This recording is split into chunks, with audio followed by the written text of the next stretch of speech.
В апреле 1999 года публикуется третье издание учебно-методического пособия доктора Типальдеса, 249 страниц. Оно было переведено на немецкий язык и издано при содействии доктора Эрлиха Вьюра. Также планировался перевод на французский, но этот план, похоже, не реализовался.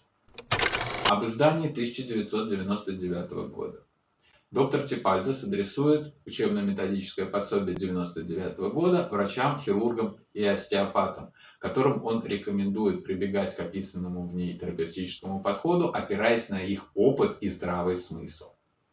В разделе благодарности он поименно упоминает организаторов курсов в Австрии, Франции, Португалии, Японии и США, издателей своих учебно-методических пособий и лиц, принимавших участие в их оформлении и подготовке к печати, редактора своего веб-сайта, доктора остеопатии Барри Олдхэма и 5 ассистентов, помогавших ему на прошедших семинарах.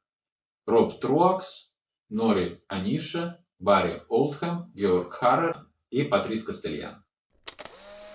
Третье издание Orthopedic Medicine разделено на 4 раздела. В первом изложены основные концепции техники модели фасциальных дисторсий, 72 иллюстрированные страницы. Во втором описаны принципы терапии фасциальных дисторсий в разных регионах тела, 78 страниц с иллюстрациями. Третий раздел составляет 24 клинических разбора на 48 страницах. И четвертый содержит сводные таблицы и глоссарий, всего 49 страниц.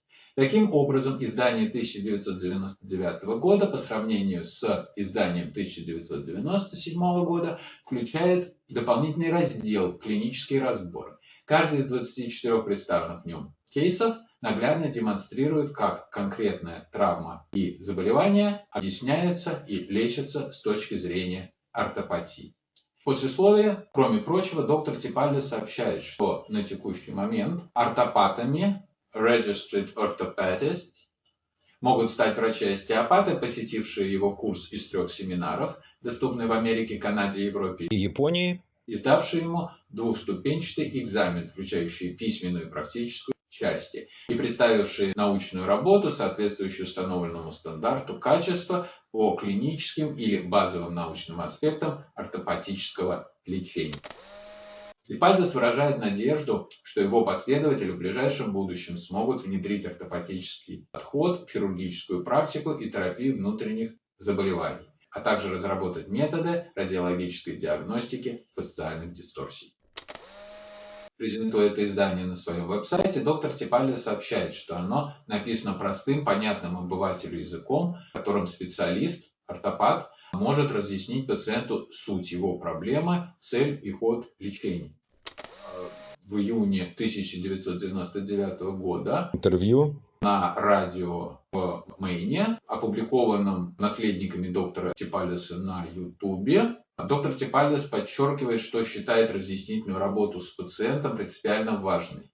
Он говорит, что каждый пациент имеет право знать, что с ним, и понимать суть и цель предстоящих терапевтических манипуляций.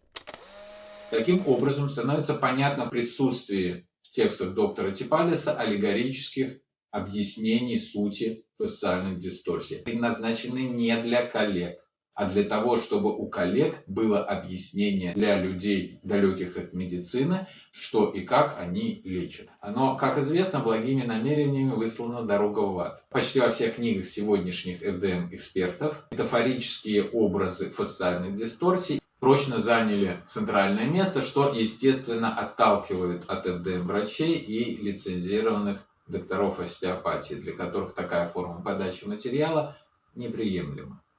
Несмотря на то, что Clinical and Theoretical Application of the Fascial Distortion Model within the Practice of Medicine and Surgery, в 4-м издании учебно-методического пособия доктора Типальдеса 2002 года, в отличие от предыдущих, содержится большой объем сведений о фасции, патологических изменениях ее участков и их регенерации, вполне, между прочим, соответствующих актуальным на сегодняшний день научным представлениям. В изученных мной публикациях о ФДМ, изданных после смерти доктора Типальдеса, если эти сведения и присутствуют, то как-то обособленно.